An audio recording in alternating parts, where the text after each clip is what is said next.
Hello there. It's me, Kat Hobson with Paranormal Experience. I'm so glad that you are here tonight because I have someone I think is going to be just a brilliant guest. I wanted to let y'all know that Phyllis Gotti, who owns Fate Magazine and Fate Magazine Radio, is fine. Um, she sent me a picture of the goats. They're fine. And we are revamping the setup for Fate Mag Radio so that it's easier for people to find and to find the archives. So be looking for those changes. It's going to be awesome.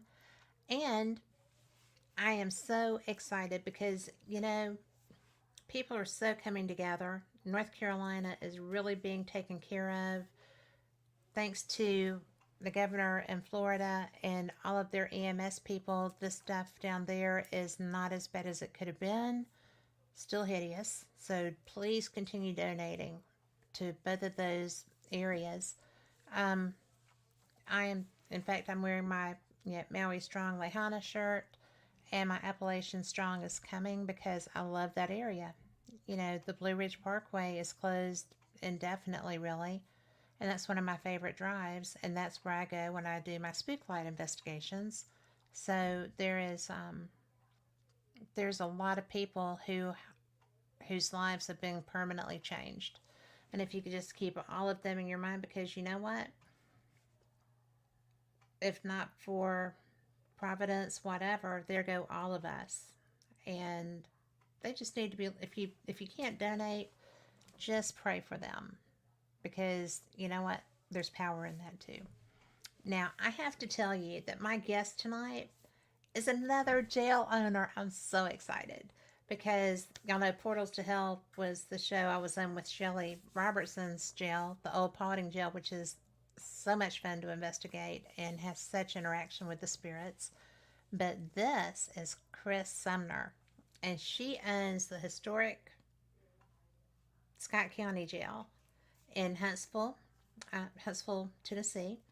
She is also the founder of Soul Sisters Paranormal, and we're going to talk about something called haunted rugby after dark. And now I've already read about it when I was checking her out, so this is going to be so much fun. So, Kris, thank you so much for being here tonight. Thank you, Kat. I appreciate you having me tonight. Well, thanks for being had, man. I've been looking forward to this interview for a while, so thank you so much. Thank you so much. Mhm. You know, I we don't know each other personally. That's going to change because I'm planning to come up and investigate your jail. We hope you But have, you didn't know that, but we hope you uh, do. We'd love to have you. well, I'm coming. But there's a lot of different questions about how did you come to become a haunted location owner and why the historic Scott County Jail? Well, it's an interesting road, and I just have to tell you, I do have a little jail cat here, so if she pops in and Yay! out, I apologize in Oh, advance. I've This is got a our dog celebrity snoozing over cat, there. and she wants to be seen.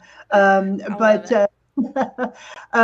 so my best friend and business partner is Miranda Young from Ghost Biker Right. Explorations, and we met about 7 years ago now, and became fast friends. We followed each other's shows. I followed Ghost Biker, she followed Soul Sisters, and we did some investigations together, and we, like I said, we became fast friends. Now she's from Scott County, Tennessee, which is Okay. where the jail is at, and she was working down in Chattanooga, and I was actually living in Florida during COVID, and she ended up losing her job, and a couple other life experiences happened during COVID, so she had to move back up here to Scott County. And we had talked about finding a location where we could open a true crime museum as well as what we call a paranormal research center. Right. And so we are both very much advocates of historic preservation. So when she had to move back up here to Scott County, she knew the jail had been sitting vacant since 2008. So we put together a business plan. We approached the mayor and the alderman here in Huntsville, and laid out our business plan to them, and they loved it. And so what we do is we actually rent the jail. We set up the entire museum business, so we own the business, and we open it up for day tours where you can come and explore the jail and its history. And then we have after dark activities where we can do flashlight tours, guided ghost hunts, paranormal investigations. We have an escape room, and so it really has filled a niche here in Scott County because it allows the jail to be preserved. As I said before, it was sitting vacant until we kind of took it over. So the jail is being preserved, the history is being preserved, which is extremely important to us. But then we have that paranormal aspect, which is bringing tourism into the area as well. Is it very active? Very much so. Very much so. I'm going to sound biased when I say this, but I've been You're to supposed to. I've been to some of the most reportedly haunted locations in the country, and I can honestly say I've never experienced anything like what we have here at the jail. I mean, it's day and night. I wouldn't be surprised if we hear something while we're on this podcast, or see something as well, because it just happens all the time. Our jail loves to talk. The spirits here, I think, are very receptive to the fact that we are telling their stories and continuing to keep their presence alive. And I think that's why they reciprocate by showing us how active they are. But we've had people come in here, paranormal investigators. They've experienced disembodied voices, shadow figures, apparitions, pictures coming off the wall, footsteps on the back stairs. So it's a great location to investigate. Well, I'm looking forward to it, and I'm bringing people with me too. We'd love to have you. But what is your most forward spirit? We have a lot of spirits that we identify with events that have happened here at the jail. I think our most active spirit is the spirit of Sheriff Richard Ellis. He was killed right That's outside the front always the door. way. Yeah, he was killed right outside the front door here in 1925. It's still an unsolved murder. His body was brought into the jail and laid in state here for 3 days after he was killed. But he seemed to be very active. He was also a Baptist preacher, and so when we play things like Amazing Grace or any hymn, he tends to make his presence known. We've captured him on camera. Miranda and I, on the anniversary of his death this year, August 13th, we actually did a live here at the jail, and we had an experience that I've never experienced before. We both had tripwires, so I'm not sure if you're familiar with that piece of equipment, but she had a tripwire right outside the door where he was killed. So she's outside, and these walls are each 4 feet by 5 feet by Sure. 6 feet thick. So right, they're big solid stone, sandstone bricks. So I was behind this wall right here. So we're about 30 feet away, and we're divided by 3 separate walls. And we were both in the live stream. So kind of like you and I can be seen on the screen together. She and I were seen on the screen together, and we were having simultaneous tripwire activity. I would ask, Richard Ellis, are you here? Can you touch the lights? And both the lights would touch or go off at the same time. So that was an interesting experience for us. So we do think that he is one of our active spirits here. That is so interesting. And that's a cool tool. Hmm. When we were in Scotland, and one of the investigators with us had that, and we were able to investigate a hotel in Perth where we were staying, and that's really, they can be so interactive with that. Hmm. Yeah, and it runs the gamut here. When we investigate, an EVP is fantastic. The EDI box going off is awesome. The tripwire is going off. But when we have simultaneous things happening on different pieces Yes. of equipment at the same time, and we're getting, physical evidence as well, such as the disembodied voice or seeing an apparition, that really tells us that something's going on here. And quite frequently, that's what's happening when teams come. They get simultaneous events happening or multiple things happening during the night that validates things that are occurring here at the jail. So like I said, our spirits, we're very connected to them. I think it's almost like a team environment here, where we protect them by telling their history, by telling their story, and they kind of protect us by letting us know that they're here. And it's just a great relationship that we have with our spirits. Every time we have a team come in, we go up and talk to them. We sit down, we say, okay, this is XYZ team coming from Georgia. The members' names are Sally, Sue, and John. just let them know that you're here, talk to them. And so because of that, we have a lot of teams that get get their name called while they're here as well. So like I said, it's a great experience to be involved with. It's one of those things. If you would ask me 10 years if I'd be in a jail in rural Tennessee, I'd say no. But it's a great experience. It's a far stretch from Coral Gables, isn't it? It's a far stretch from everywhere. It really is. Yeah, it's a lot of fun. Well, my research partner, well, first of all, hi, Tom McNicholas, who is in chat, and my research partner, Lori Dorsey, is in chat. And she has been, because I haven't been able to get up to Ohio, she and Shelley Robertson, the owner of Paulding, have been doing some really intense experimentation up there. Mm-hmm. And been a multi-year project. So mm-hmm. I'm interested to see the kind of research that you're doing too. That's going to be fun. Mm-hmm. And that's really what we wanted it to be. We wanted, again, the history to be the forefront of what we do. So for example, if you go to our website, the historical component is really the forward-facing marketing tool behind what we do. And then you kind of delve into what we do after dark. And that was by design. Because we are here in the Bible Belt and we want that history to be the driving factor. But honestly, the paranormal is what keeps our lights on and it allows us to pay our bills. And so because of that, like I said, I think it's a great partnership all the way around with what we're doing because, we've extensively researched historic preservation through After Dark tourism. And that's exactly what we're doing here. We've got this amazing model where, we're contributing to the economy. We pay the town of Huntsville a rent. We've relieved the taxpayer of the burden of the jail. So we take all of that burden and we keep the history alive. So that is really what we wanted to do with this business. Well, in looking at the pictures that you have posted up about the jail, the museum side is fabulous. Thank you. You've done a really good job with that. Was the city helpful in helping you get a system in place to curate those items? Or no, this really, they were supportive, but really what we wanted to do was come in and build this from the ground up ourselves. Neither one of us have museum experience, so we just learned by kind of trial and error, but we knew we wanted a certain look, and that was, again, first and foremost, to tell the history of the building, to tell the history of our sheriffs and our deputies and our law enforcement officials, as well as our 911 dispatch center that works tirelessly here for the county. So we wanted to put all of that facing forward. And, there's certain elements that we knew we wanted. I wanted an audio tour. So if you go through the different rooms, you can have an audio tour going. And we wanted different displays. And so it was really something that we've built from the ground up. And we've won numerous awards from different museum associations across the state. So we're very proud of that.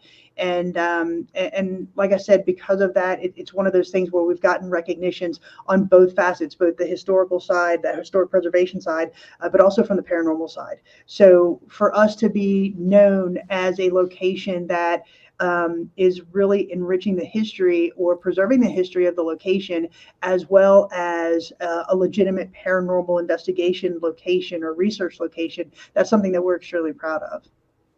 Well, you should be, because I can only imagine the work that went into getting it to that level.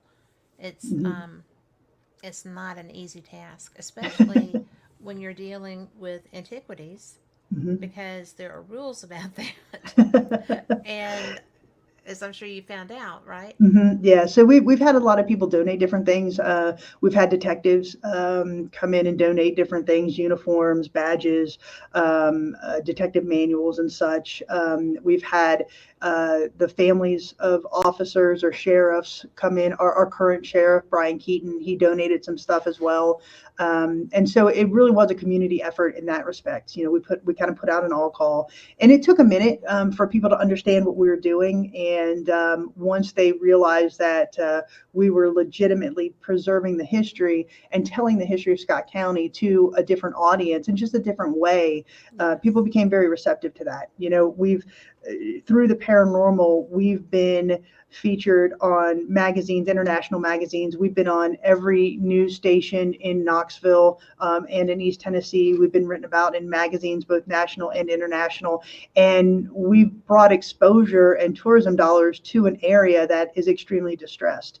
And so, again, that's something that we're extremely proud of. And it really all just started with Miranda and I sitting down and getting a business plan together and knowing what we wanted to do and what our standards were going to be.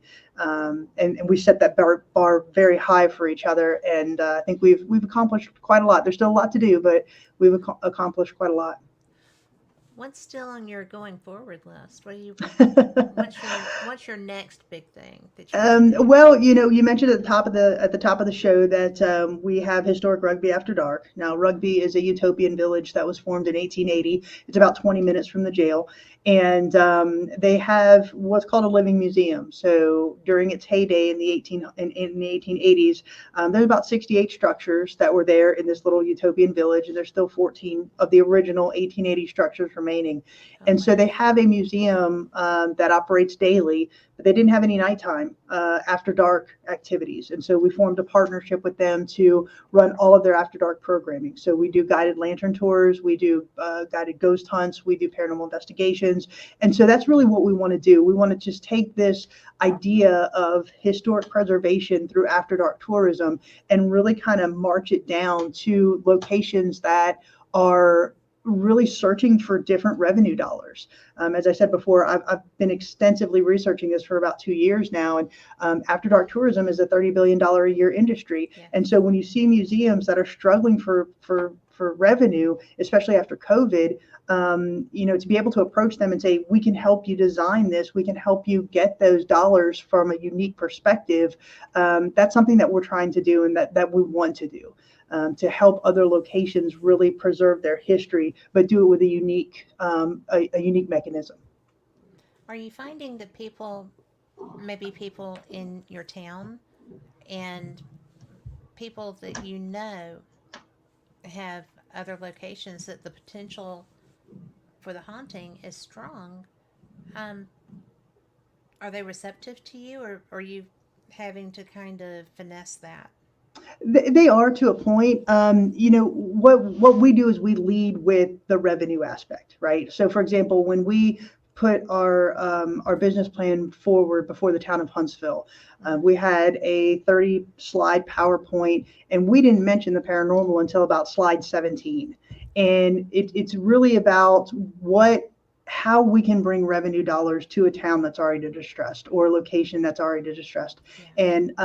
And to be able to do that and really fulfill the business plan that we set forward is really exciting for us. And so like I said, I've researched this for a while. In January of this year, I actually did a survey to 700 locations across the country, historic locations and museums. And I sent a survey to these locations asking them basically their opinions on after dark tourism. Now, some were extremely receptive. Some said, absolutely not. We're not interested in participating in any of that. But like I said, when you turn around and say, listen, there is money to be had here, especially after COVID, people get very, very receptive to that. Well, I'm going to tell you that someplace that I wish that you would reach out to, and if you already have, kudos to you. But there is an iconic location in Birmingham Mhm. that went from being rough and ready, well, ready to fall down. you know, um, they had let part of it go for like Fright Nights kind of thing for Halloween, and that was all that was ever done there. It's in a derelict area that is starting to be gentrified, which would be nice, Mhm. but it's Lost Furnaces, Yeah. Sloth and furnace. everybody knows it's Lost Furnaces, Mhm. but and they would have probably not been in a position to become a museum without the paranormal. Mhm. But now it's a very proper museum, Yeah. and I think that you can do weddings there, which is Mhm. really kind of funny, and because I've seen a ghost at the wedding, but anyway, and it is. it's one of the most active places I've ever investigated in my life. It's so fun, and it's not wicked scary. It's just people working, you Hmm. know, and and sometimes they're feisty. That's okay. But I mean, you're bothering me while I'm working. Get out of my face. But anyway, that would be a great target for that Hmm. because when it became a museum, I spoke with the museum director and I was like, look, you should really dance with the one that brought you. Why have you banned paranormal investigation here? Hmm. That's just not right. And she got really offended Hmm. because I am kind of blunt sometimes. But I mean that's the way I looked at it. And so I noticed on their website that they've added like one Friday a month or something, a ghost tour, a Hmm.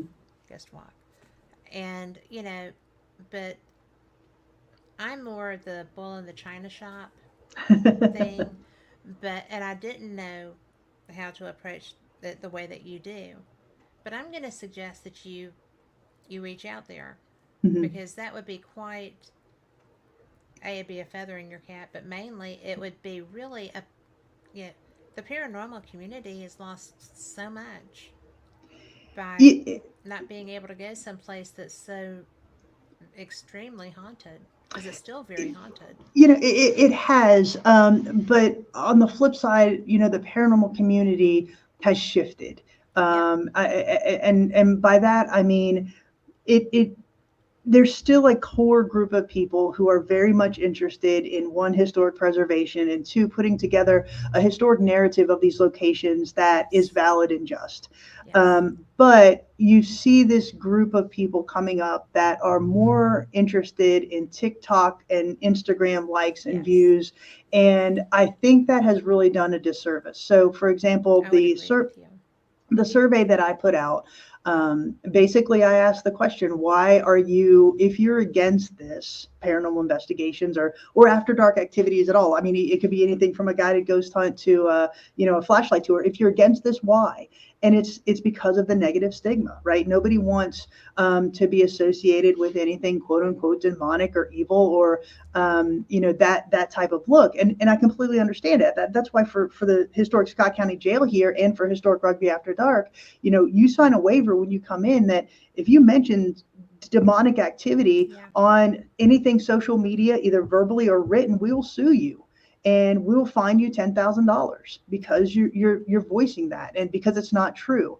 We will get you for libel and slander. And I think if more locations took that stance, then we could kind of do away with some of this this negativity that has been perpetuated by people who aren't paranormal investigators, but more thrill seekers and YouTube really quote unquote celebrities. Yeah. I firmly believe that there is a difference between the true paranormal investigation groups and those that want to be famous off of paranormal. Um, they're they're 100%. they're two very different groups, and I think that's the reason why some of these locations are very standoffish about that. Um, Yeah. like I said, we had to present to Huntsville with the village of Rugby. We did the exact same thing. We will not, and we've made it very clear, we will not let your locations be demonized in any way on our watch. And that's what people are really receptive to. Well, that's a big deal. We Hmm. also, at Sloss, there's a circumstance where a gentleman from a television show climbed up the water tower and put his name on it. Hmm. And that's defacing public property. Hmm. And that's a big no, as any responsible investigator knows. But I mean, he probably didn't think anybody would ever see it, right? Well, But yet, drones came along.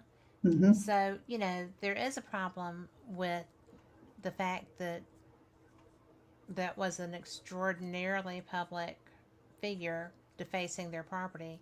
And Hmm. that was before it was a museum. So, Hmm. it's just really, they've done what you did as far as the museum goes. They've got a beautiful museum. And then, they host like, you know, uh, gumbo festival and weddings, and there's a rock event as well. So Hmm. it's they're open to tourism. They're just not open to the the paranormal aspect of that. And Hmm. I think that they're really missing out on some, like I said, dance with the one that brought you, Hmm. because you And wouldn't have a place to be a museum if it weren't for the paranormal community. agreed. And there are ways, right? There are ways to marry those two things together, to keep the historical narrative accurate and at the same time give a mechanism for paranormal investigators to come in and Yes. investigate. It is absolutely a possibility to achieve, and people need to understand that. I mean, I can't fault anybody for saying, listen, I don't want anything associated with this after dark tourism. I don't want anything associated with paranormal investigations. That's not what we're about. That's fine. I understand that. But then Sure. when you're crying for revenue dollars and we're presenting a different mechanism for you to do that, then you need to look a little bit harder at how you can achieve that, how you can achieve and marry those two things, because it doesn't mean that you've got to let paranormal investigators come in and run roughshod through the location, right? Exactly. Start with a ghost walk, start with a flashlight tour, Well, start they with a do have a guided ghost ghost hunt. walk sometimes. Mhm. Yeah. And then work up to when you feel comfortable, work up into doing paranormal investigations. Miranda and I are very fortunate because we were able to look at both sides of this. We're looking at it as location owners, but we're also looking at it as paranormal investigators. I've been an investigator since 2012. She's been an investigator since 2010. So we had that really cool experience of having worked both sides of it. And Sure. so we can speak pretty, confidently to the fact that it can be done. You just have to make sure that your expectations are set right in advance. I mean, the first time you allow somebody to come in and say this place is evil or demonic, you've lost it. You have. Pandora's box is open and you're not going to be able to get that back. We're working with a couple of locations that are trying to pull that back now and rein that back, and it's tough. It It's is very tough. tough. Yes. So, like I said, I think it's possible to do. And if any location is interested, we can help them do that. But right now, like I said, we're really proud of what we've done both here at the jail and at Rugby. You should be. Thanks. What is your favorite activity at rugby? I love our lantern tours. We've got two really cool lantern tours. I lead one that is in the village, and we go from house to house. From the 1880s, we go into each of the houses, telling the history and all of that. And then Miranda does what's called the North Village and Cemetery tour. And so she has a great tour that talks about Appalachian folklore and legends and Victorian mourning practices, because Rugby is a British colony, a British town, and so that's really cool. But then, paranormally speaking, we get activity in the schoolhouse, in a house called Kingstone Lisle, in a house called the Newberry House, Uffington House. Basically, again, it runs the gambit. Everything from seeing apparitions to the tripwires going crazy. There's a young spirit of a young kid that runs around and is very mischievous and active, and we love interacting with him. So it's just a really cool location, again, to learn some interesting history, and really marry the paranormal experiences with it. That sounds like such a fun thing. It I'm just is. even if you're not doing the rugby after dark, whatever time I get to come, will you still do that tour with me? Yeah, no, we do it year round. So Rugby That would After be Dark is so year fun. round. Yep, Rugby After Dark is year round, and we've got climate control here at the jail. So Yeah. paranormal investigations are year round. And yeah, it's like I said, it's been we've been very fortunate to do what we do. What kind of apparitions are you getting in the rugby village? Well, we've had shadow figures. There's been a couple teams who have seen full-bodied apparition to the point where they can describe what the gentleman is wearing. He's typically seen in one of the houses up on the second floor, which is interesting because the second floor is not you can't access it if you're a guest. We've seen shadow figures of a little kid. We think we know who he is. He actually died in rugby, and he's very active. And it's again one of those locations that is extremely unique in its history, and therefore the investigations are unique. It's a little bit different than going into the jail where you can walk up 3 flights of stairs and go from cell to cell. Here you actually get access to 5 different houses in the cemetery. So it's a really cool village to investigate. That is such a cool thing. Hmm. With your jail, um, was your was it in the era when the sheriffs resided there? Hmm. So you had Yep. the residence area as well as dispatch and kitchens and the whole bit. Correct. Yep. So the jail was built in 1904. It was in operation as the county jail until 2008. And the room that I'm sitting in right now, it originally was the living room for the jailer's quarters. After the 1970s, the jailer moved off-site, so all of the rooms down here were then reconverted into either cells or administration offices. So from the 1970s up until it closed until in 2008, this room that I'm sitting in right now was the booking room. So you can see back here. This is where they would take the mug shots. Yeah. Back here on this board behind me, those are actual missing persons and wanted persons posters that were hanging there the night the jail closed in 2008. This over here is a intake board where they would write names of the inmates that were assigned to the cells upstairs.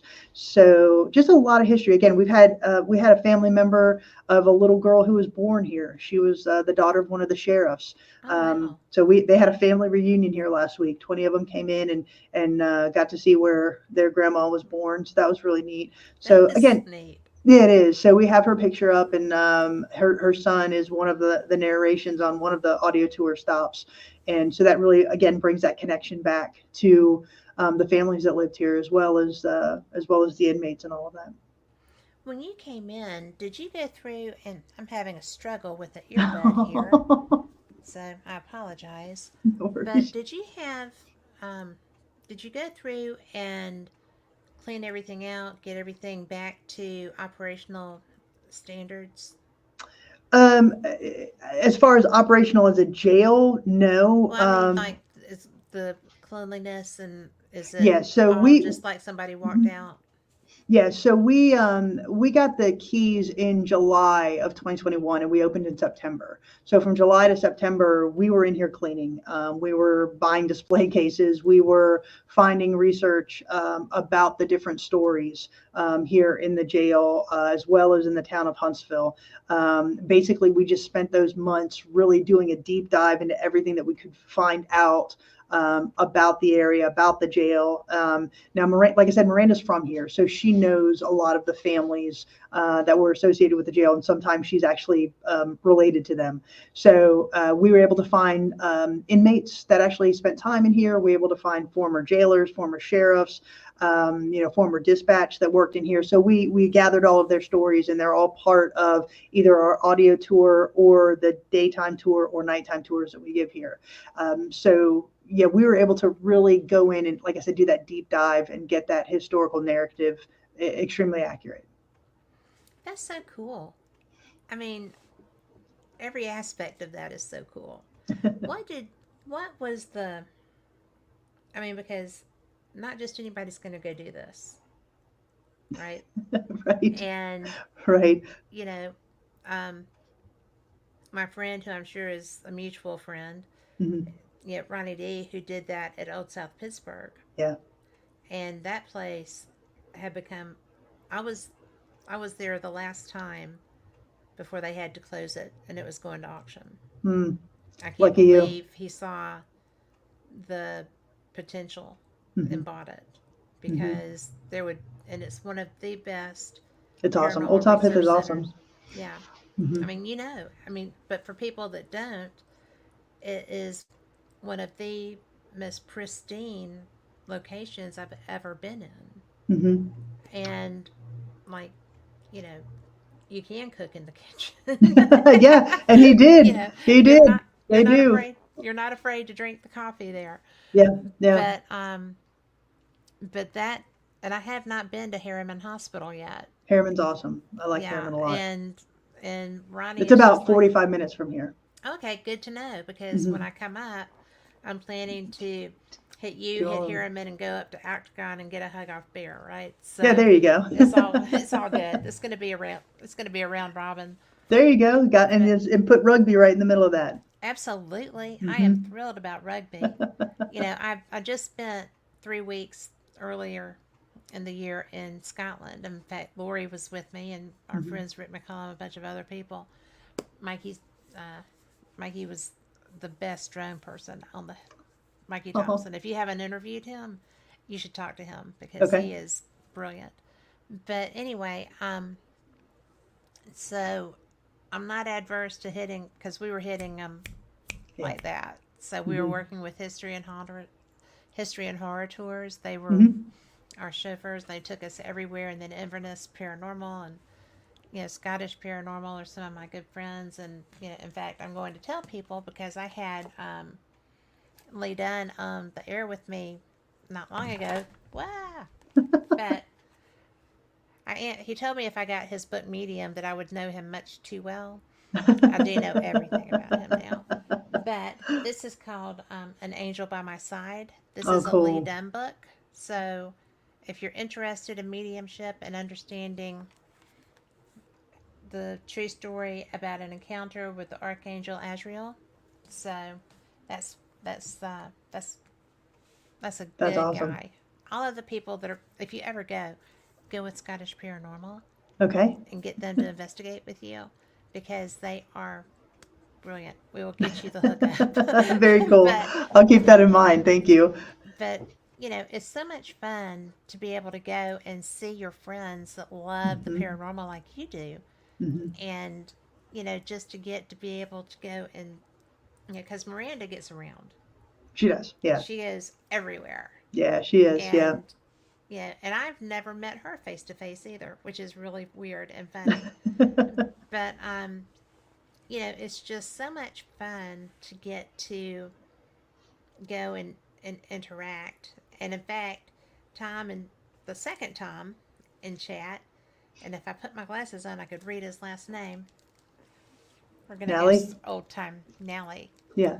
So, and he was talking about when you're talking to the property owners, he never he doesn't trespass or deface property, and like you said, the word demon is not allowed, Hmm. and because people, I don't think people realize, right, that you can speak that into being too. And if you're constantly tossing that out and that's what you're looking for, you're eventually going to find it. It's not nearly as much fun as you may think it's going to Right, be right, because right. that's some serious stuff. Right, and I do think that those individuals that are doing that, they're not in it to find it. They're in it for clicks and likes and subscribes. I think a lot of these people got into it because they saw that everybody, whether you say you're not, Yeah. you're into the paranormal, right? Everybody has some type of belief of something that's going to happen to them after they die, whether you just stop Yeah. being, or you go to heaven, or you go to another dimension or Well, another we're universe. curious about what we're Right, going to, exactly. yeah. Everybody is curious. And so I think that this younger generation is capitalizing on that, that interest, that intrigue. And again, they're not in it for historic preservation. They're not in it to get the correct historical narrative. I mean, we had one come in, didn't give a flying flip about anything that we do here on the history. He just wanted to go up and start banging up on the third floor and see if he could get our spirits to scare him. And that is absolutely not what we're about. And so from that point on, every person that comes in here, every team gets a history tour. Yeah. That's the first 30 minutes of your investigation. And especially if you put together a YouTube video, you will tell the historical narrative accurately, and put it out there that, again, we're not anything that's going to be evil or demonic. We have no portals here, nothing like that. We just have a very rich history and spirits that love to tell their stories. Well, sure. Hmm. Well, because, you know, to me, that's priceless. Hmm. Yeah. Because they don't have to communicate with you. No, They no. their job's done. They're there because that's where they're comfortable, where they want to be for whatever reason that they are drawn to stay there. I mean, they're not they're not trained monkeys or Correct. any other kind of beast. Hmm. They're just people. Right. And I do get a little cranked up about that too because, you know, I was in stuff that was, you know, a lot older than our country. And the place that I really expected to have something negative if I was going to was Mingus Castle.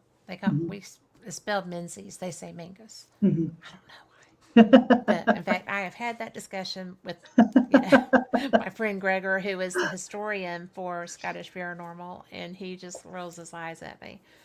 But and by the way, for anybody listening, including Greg later, I misspelled his last name, and his name is Gregor Stewart, and I put UART instead of Oh, EWART, and the the Scots are a very proud people, and that's a very special name mhm. in Scotland. So Gregor, if you're watching this, and I know you will, I apologize, and I fixed it. Aw, So, but he's written like 22 books. wow, I mean, seriously, he is such an historian. that's But awesome.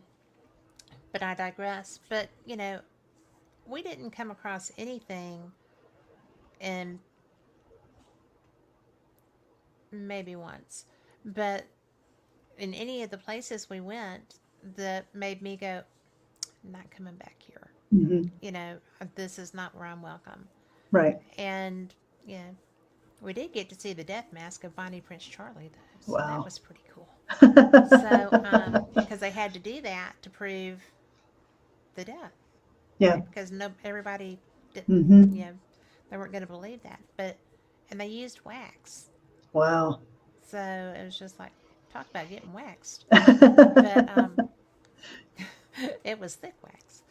But, it's just really so interesting when you do have such a beautiful history and such a beautiful location, and people are just out there to come and make a name for themselves. Hmm.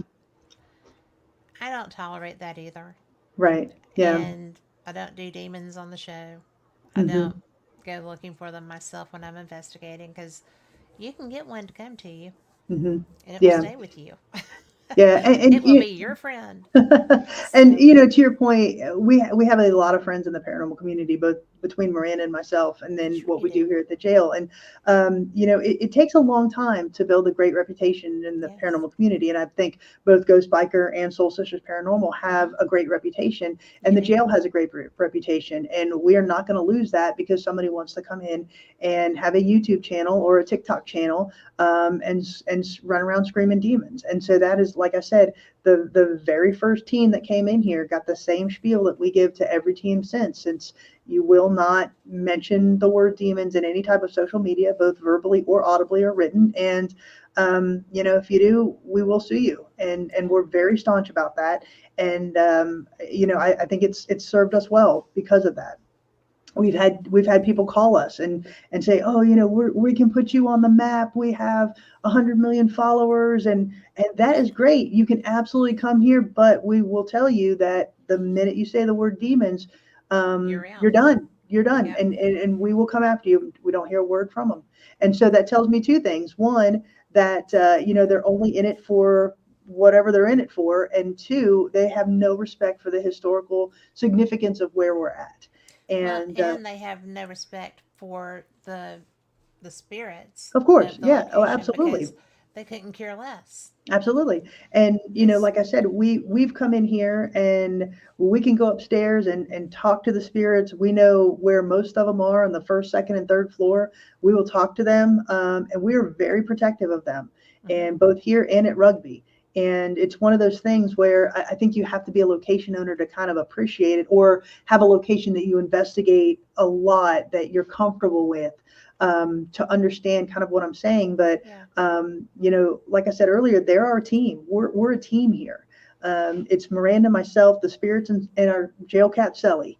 And I think we all work together to have a very good product is not the word I'm looking for, but a very good Well, a presence very in good the parent. experience. Oh, I mean, exactly. because There you that's an experience. go. People are paying for the experience. Hmm. If somebody and people can invoke that.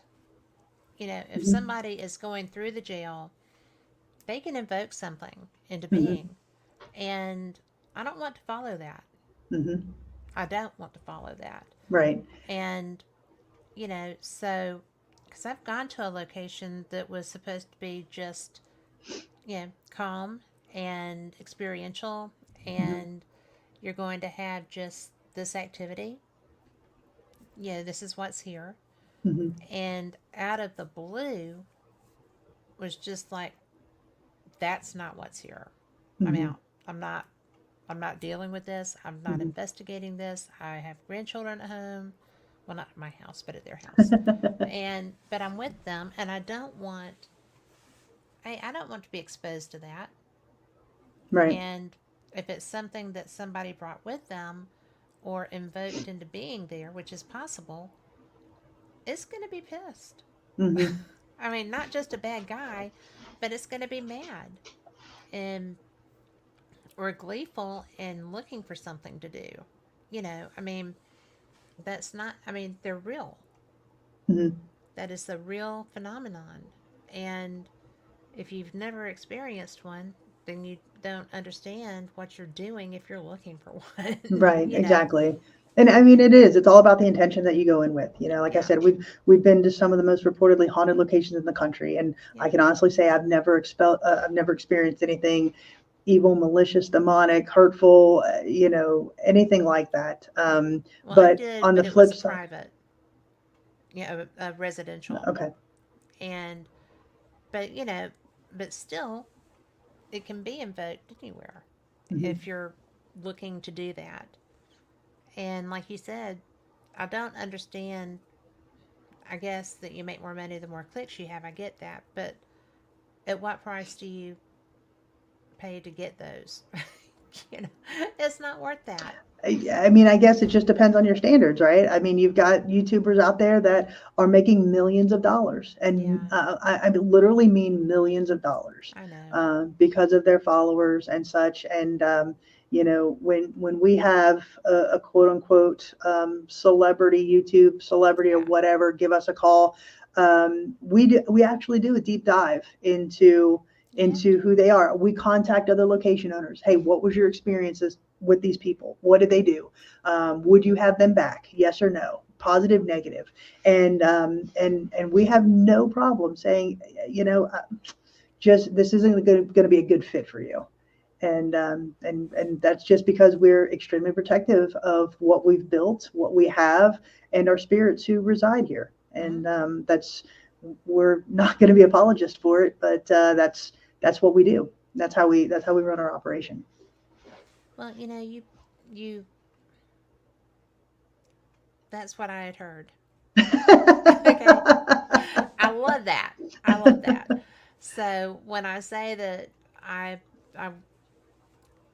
I don't have just anybody on. Hmm. I'm I've been doing this for a lot of years, and I just don't have just anybody in. Hmm. But I love responsible venue owners. Hmm. Whether it's a jail, whether it's a hospital, whether it's the I love the village. I can't wait to get to the The village village. ruggery, yeah. But you know, Madison Hmm. Infirmary. I mean, all these places that are so far away from me. I have to really work to get there. But it's such an interesting thing, Yeah. that everybody has the same standards as a rule. I mean, everybody talks the talk, Hmm. and everybody I know that's an actual owner walks the walk. Hmm. Now, some people that work with them and stuff, not always, but it's still, you have to do that. Right. And you know, it is. It's that line, right? That we felt that we had to put down there for the very reason, because social media is always changing, right? There's always another platform that's going to come out where people are going to try to make money off of it. Hmm. And listen, I am all for it. If that's what you want to do, fantastic, go for it. If that's how you want to project yourself, that is great. But it just won't happen here. And there are other locations that will allow it, but we don't. Yeah. But if teams come and that are respectful and want to have a good experience, then this is an amazing place to investigate. Like I said at the top of the hour, you know, we have things happen here all the time. It's interesting. We seem to be a starting off point for teams that have never investigated before. Come on, Oh, Sally. what a great way to start.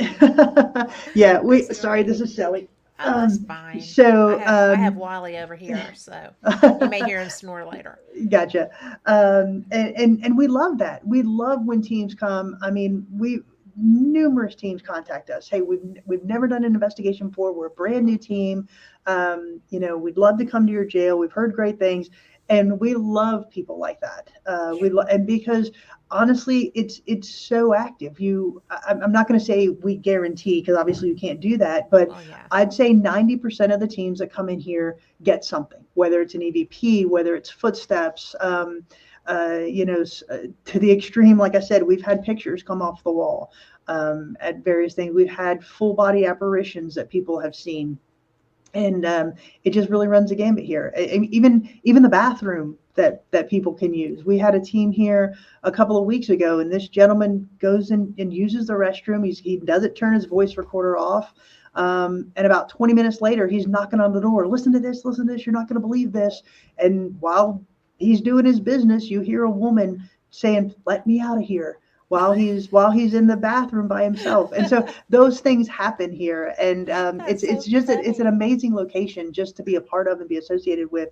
And so, like I said, we may come off as hard headed and bullheaded with this one aspect, but on the flip side, I love this place. It's a Yeah. great place. I love our spirits, you know, and that's why it's so much fun to be associated with Well, I can't wait to be there. it. So, But like I said, love to have you. well, I do want to ask you about something else Mhm. because you have another hour. Yeah, yes, let's go. But I saw on your site that you are doing a cruise, a haunted cruise at Lake Lanier. Okay, We I love Lake Lanier. And if you're doing island hopping, Mhm, looking for ghosts at Lake Lanier, you're gonna find them. mhm. Yeah, you know, What brought that about? I grew up going to Lake Lanier. I'm from Florida, but my family would go up every year for a holiday. Yeah. And so I grew up around Lake Lanier. I love Lake Lanier and the history there.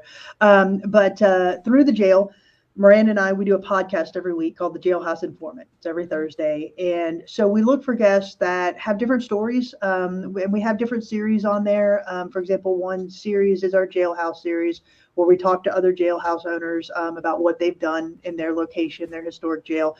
Um, but we came across this individual who runs Lake Lanier Charters, boat charters, Captain Tom. And so we loved what he was doing. And like I said, we're big proponents of After Dark and historic preservation through After Dark or paranormal tourism.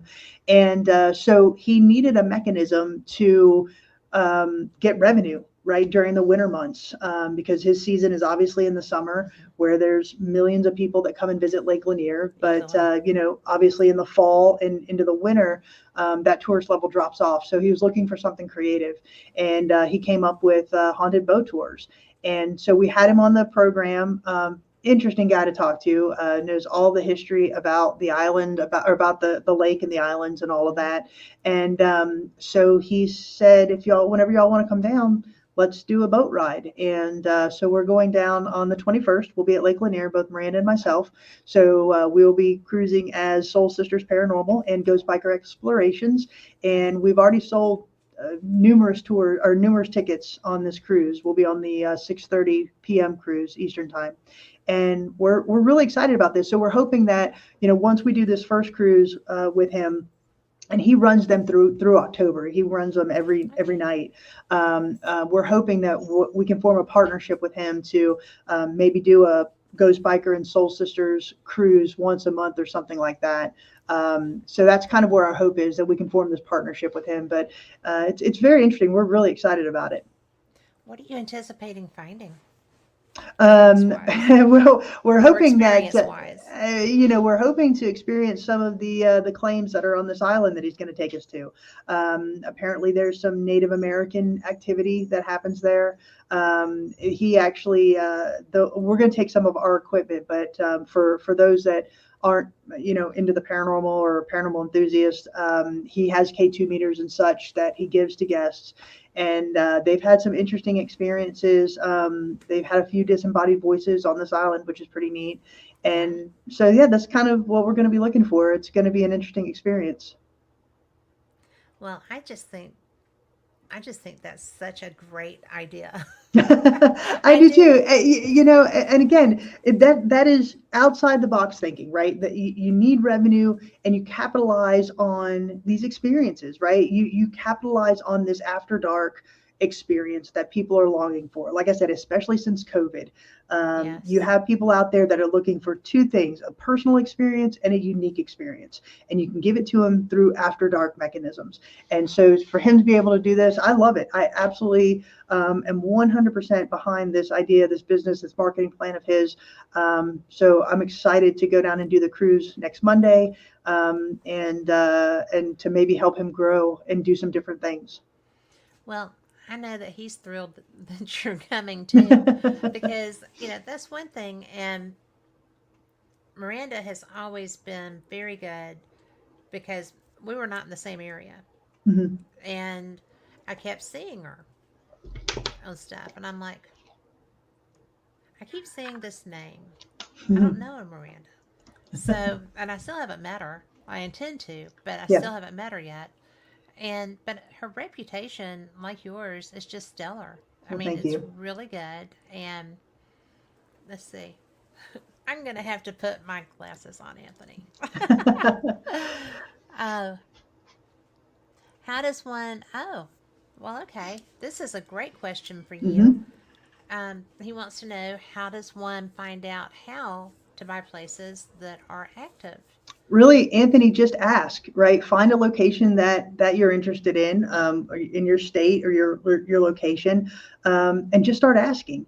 And you'll find that there are places out there that are either abandoned, or that have been sitting vacant for a while. Like I said, the jail that we're in right now, it closed in 2008, and it has been sitting here, not doing anything. Right, what it was doing was costing the taxpayers money, because they were responsible for the upkeep. The taxpayers were responsible for the electricity, for the liability insurance.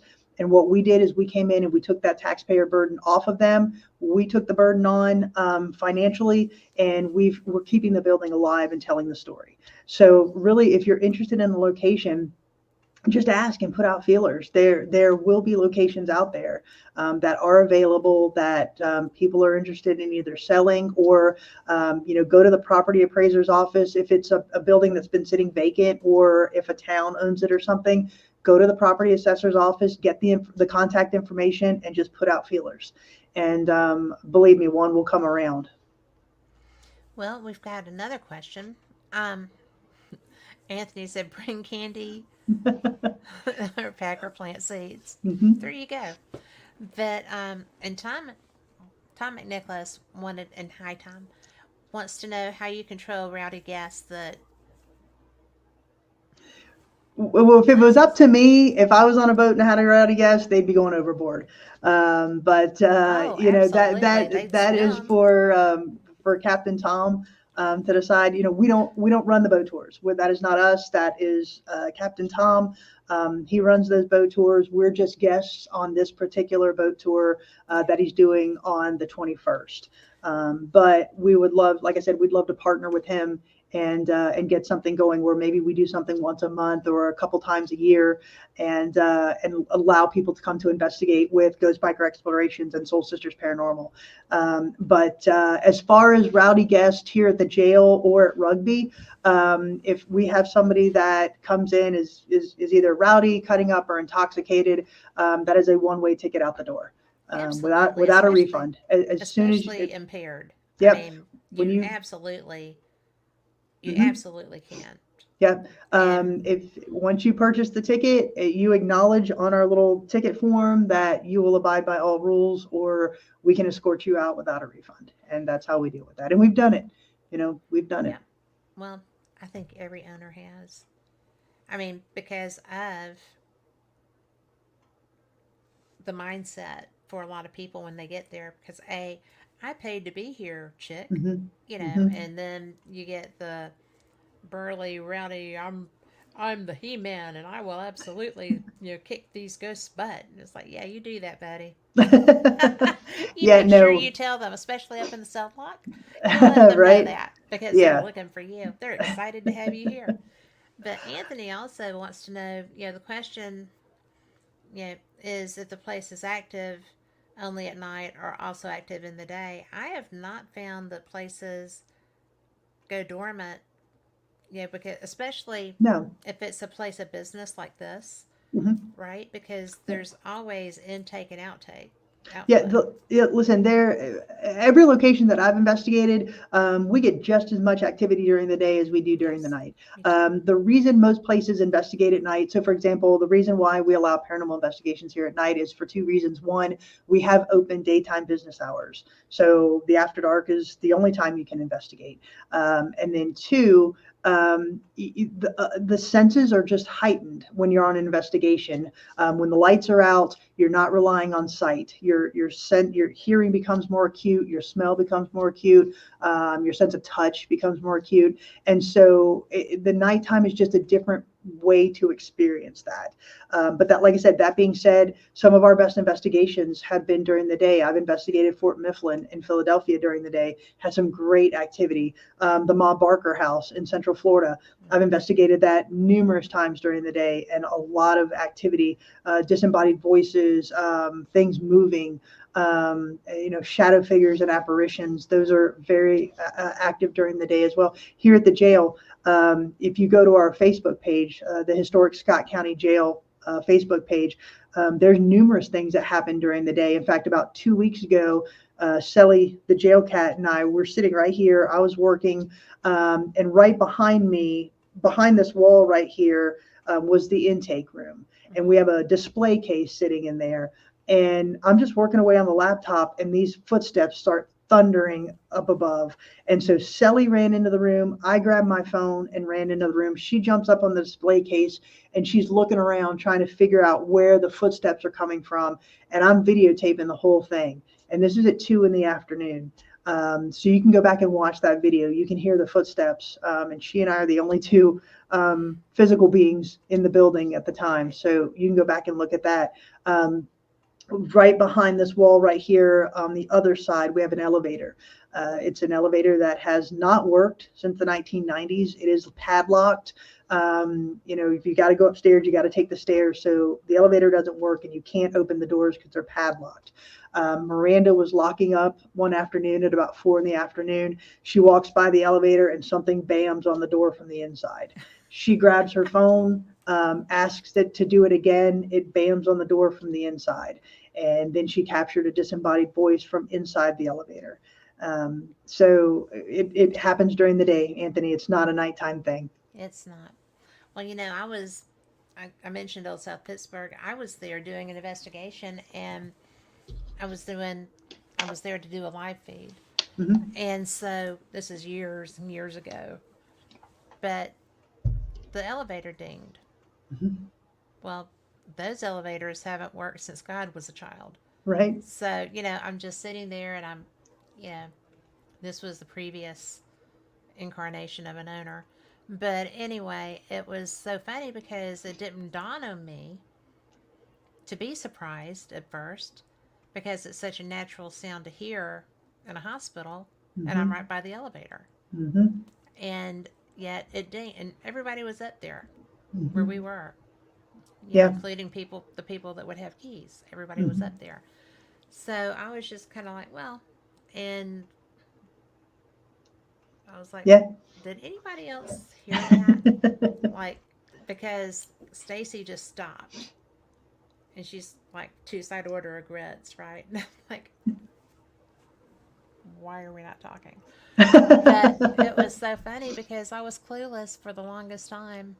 Hmm. And, Lori in chat will probably say she's investigated with me around the world, Winchester to Paulding to Manchester and, you know, Mansfield and now Hmm. two different tours through Scotland. And she still comes with me. So Hmm. it's a good thing. She still travels with me. But, and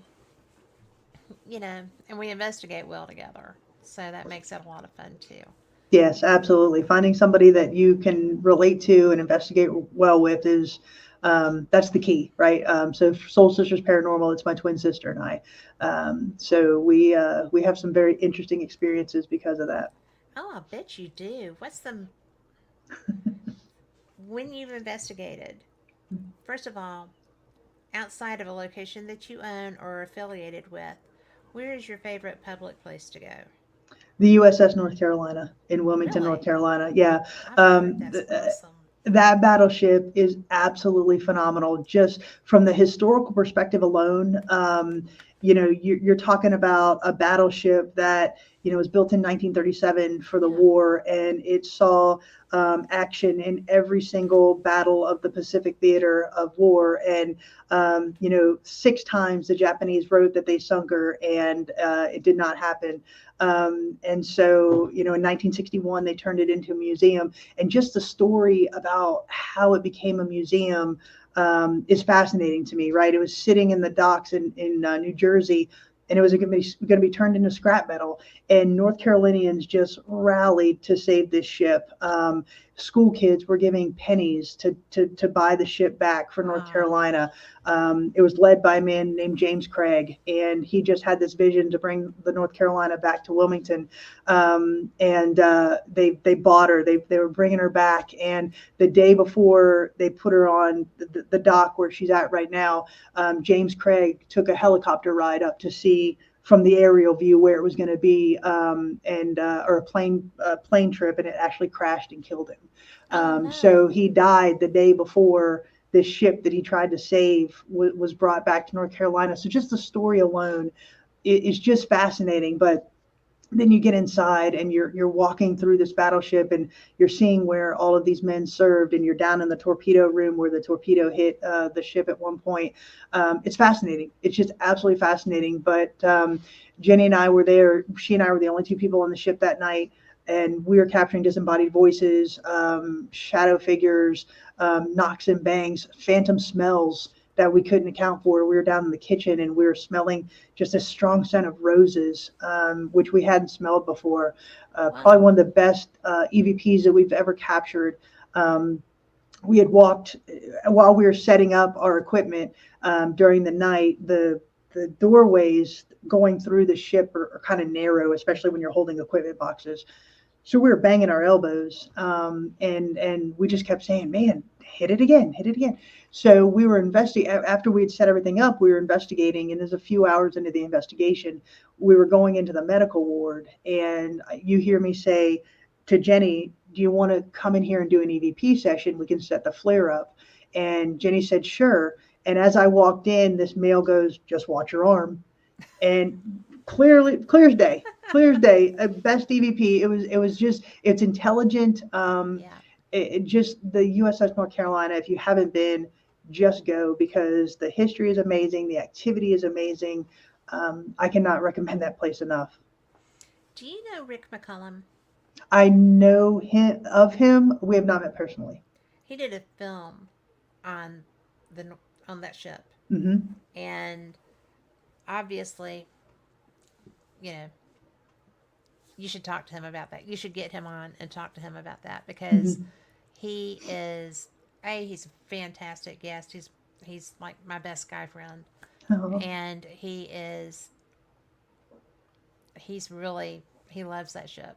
Hmm. So I love it too. It's just a fascinating place to go. yeah, but I was so surprised when he, you know, told me that he was there and that there were things. So, you know, it's just cool to hear you talk about that too. Hmm. Yeah. So, what made you decide that you wanted to do paranormal investigation? Honestly, it started as a girls' trip. So my sisters and I, we live in different parts of the country, and growing up, we always had a belief in the paranormal and the afterlife. And we would Was that like watch. a family thing Mhm, or yeah, our parents were very open-minded, just kind of allow us to grow up with our own belief structure, find out what we believed in, and really go with it. I will say that I am a Christian. Mhm. I have a belief, a strong belief in God, a strong walk with God. But we started watching these television shows like Taps and Yeah. Ghost Hunters and such, and we're all research minded, right? We all have advanced degrees, and so we come at things from a research perspective. And so when we were watching these shows, it'd be like, why didn't they ask this question? Why didn't they do this? Why didn't they use Yeah. this technique? They should have thought of this. And so we said, if we ever had the chance to go on a paranormal investigation, we'd do that. So in 2012, we went to Moundsville, West Virginia, which is where our mom is from. And Okay. our grandpa was actually a prison guard at Moundsville before he became chief of police. And so we had a family friend that sat on the board of Moundsville. And he said, while you're here on your girls' trip, because we all live in different parts of the country and we meet up a couple times a year, he said, while you're here on your girls' trip, why don't you stay the night in the Moundsville Penitentiary and see if you can connect with our spirits? And so we just literally had a couple of voice recorders and just a kid's night vision camera. And we left that experience with some amazing unexplained data. And so we said, let's do this. Let's see if we can find some answers. And then we also wanted to, as best we could, kind of elevate this subculture into a more professional look, right? Yes. So every time we go anywhere, we're in polo shorts and slacks. Whenever we do even a walkthrough, right? We really wanted to present a professional front for the paranormal community. And so we came up with the name Soul Sisters Paranormal. We had our logo created, our theme music created, and all of that. And then we just went around the country to different and making that our girls trip Hmm. to do a paranormal investigation, because we get to have this tactile experience with these historical locations. Not many people can say that they've stayed the night in the St. Augustine Lighthouse or Brushy That's right. Mountain or the Lizzie Borden House, and you've touched the doorknobs at the Velisca House or something like that. And so that is what really fascinated us. And then to be able to tell that historic narrative in a way that some people may not have heard about, and then coupling that with the paranormal, is really what we strive to do, what we really wanted to do. And so that's what we've been doing. That is so much fun. It I is. It mean, really is. it really, I love when people do this because it fascinates them. It's a social thing. Like with Lori and myself, she lives in Ohio, I live in Alabama. We meet places, Hmm. like we're going to meet at your location and do all the things and locations. And, Hmm. it's just, it's so awesome when you get that connectivity and when the spirits recognize that you're genuine. Yes, And exactly. it is because it is their option, right? They're not, either they're going to respond to you in a positive fashion, which is always what I prefer. Hmm. Doesn't always happen. But but really, as a rule, if you're not a schmuck to them, they're not going to be a schmuck to you either. Yeah, absolutely. No, And absolutely. it. But if you are, then you deserve what you get. Hmm. Yeah. Seriously. I mean, there to us, we don't go in with bravado. We don't go in with provoking. You don't have to. No. Someplace like our jail or anywhere, Brushy, Lizzie Borden, Velisca. If you go in with that respect level and really go in from the mindset of you're trying to learn about them. If you watch any of our videos, Yes. every video has the line, "We're here to tell your story." We Yep. want to tell your story. And that's what we're legitimately wanting to do. And they'll tell you their story. So, for example, let me get to Tom's question real quick, and then I'll Yes, I go into was the wanting to. example. When you tell the history, does that include the paranormal history? So if you're talking about the jail, when you come in to investigate, if you do not want to hear the paranormal claims, or if you don't want to know the paranormal hotspots, that's your prerogative not to hear. What you will hear is the history of the building. And so if you're doing a video and you talk about Richard Ellis, you're going to get the date right of when he died, right? Or that he was a Baptist preacher. You're not going to try to skew the history. We did have one person come in and try to skew the history a little bit, and that's not really what we approve of.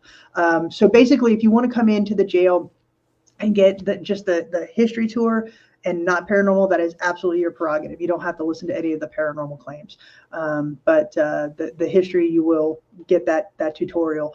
Our videos, if you want to watch any of our videos for Soul Sisters Paranormal, then we tell you all of the history of the location, that historical narrative, and then we do bring in the paranormal claims on those. So if you wanted to watch the USS North Carolina, I do a very detailed history on the North Carolina, and then I'll go into the paranormal claims, and then we try to couple that with what our experiences are.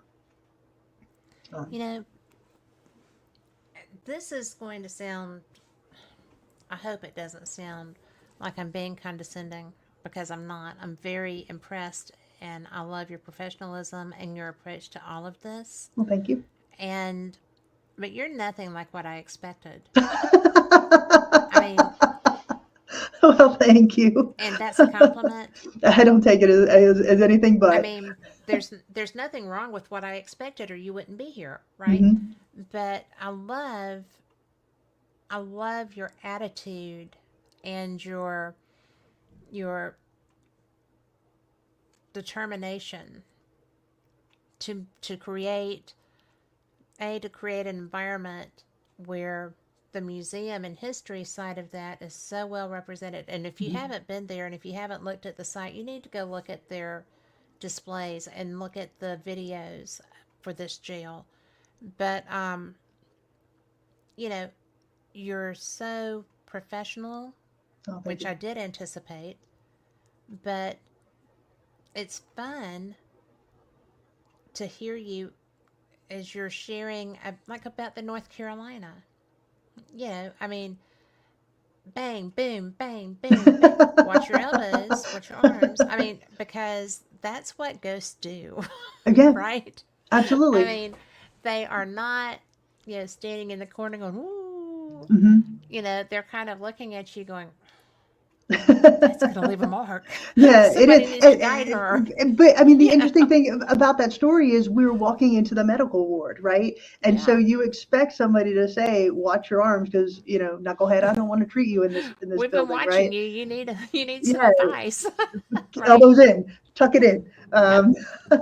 And that's why I love being involved in the paranormal, right? It's such an interesting ride everywhere we It go. is. And I've never understood this cutthroat mentality in the paranormal community. I don't know if you've ever experienced it, but it's Totally. And I don't get it people are either. so possessive, and it's like, wait a second. I'll go to the USS North Carolina and I will have an amazing experience. I will get EVPs, whatever. You can go to the North Carolina the next night and you'll have a great night, but it'll never be the night that I had, No, right? Your they EVP react will differently. not be the same EVP that I got. It Yeah. will not be the experience that I have. You'll have your own unique That's tapped just as cool. experience. Yes, Yeah. exactly.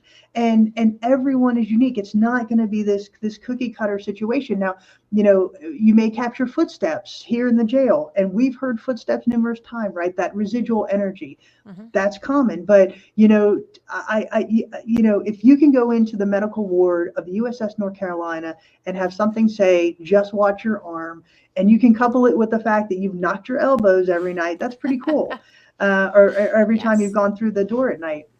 And Yes. so it's just one of those things that to me is just so fascinating, because you're getting these positive responses. You're making this connection. And I'm going to go back to the story I was going to tell before we address Tom's question. Is that these spirits, they love to tell their stories, especially here at the jail. But the most telling example that I can give you is the Ma Barker house in Central Florida. Now, this was the site of the 1935 shootout between Ma and Fred Barker and 12 members of the FBI. Now, Ma and Fred Barker, the Barker Carpus Gang, was one of the most notorious gangs of the Great Depression era. They amassed more money from their bank robberies than all of the other gangs combined. Oh, wow. I Um, didn't know that. yeah, so they're extremely prolific, and so they decided to move from bank robberies to kidnapping because they thought they were going to get more money by kidnapping influential individuals, and they were right, right. So in 1934, they kidnapped a guy by the name of Ed Brimmer, and they got some money from him, or William Ham, and then they kidnapped a guy by the name of Ed Brimmer, and so they got $200,000 from him, and then J. Edgar Hoover was on their trail after that, after they released Bremer. And so long story short, the gang split up to try to get the heat off. And Ma and Fred Barker went to this little house in Ocala, Florida, and rented this little cabin on Lake Weir. And they'd hid out from December of 1934 up until January 1935. And in January 16th of 1935, FBI tracked him down, and a gun battle ensued. It was still the longest gun battle in FBI history, Wow. and it culminated with Ma and Fred being killed in this upstairs bedroom. Well, fast forward to 2016, the house had been maintained in the family of the original owner up until 2016 when they sold it to Marion County, Florida. So when I found out, because that's where I'm from, when I found out that Marion County bought it, I wanted to be the first paranormal investigation team to go in and investigate this house. And so it was a 2-night investigation. The first night, we set up all of our paranormal equipment inside the house, and I had pre-recorded questions on an audio recorder, and I left them, and I pushed play, and I left them run throughout the night while we left. I didn't want any personal interference. I wanted the house to just be while we were still asking questions, right? Yes. So during the night, we were capturing disembodied voices. We were hearing furniture being moved, and I had complete control of this environment because it sits on 40 acres by itself. You need a 4-wheel drive to get back to this house. I had cameras on the outside. I had cameras on the inside. So we knew we had control of this environment. There was no electricity to it, so there was no interference in any type of EMF interference. Anyway, long story short, that was the first night. The second night, Jenny and I went back, and we were there for about 5 hours, just the two of us. And we were upstairs in the room where Ma and Fred Barker were killed, and we were using the spirit box. Now, a lot of people don't like the spirit box. I tend to like it. I like it. Yeah. Same. And so the spirit box, again, we're on 40 acres in the middle of nowhere. We're not picking up any radio interference on the spirit box. And so the first thing I asked, I said, can you say the name Blackburn, which was the alias that they used to rent the house? And the spirit box said Blackburn. And I said, what happened in this room? And through the spirit box, it said, they murdered us, we the ones dead. That entire phrase came through. And Whoa. and to me, that is their story. Their Yeah. story is the FBI murdered them. And that is one of the controversies of this story, that J. Edgar Hoover and his flying squad went in and just completely annihilated them.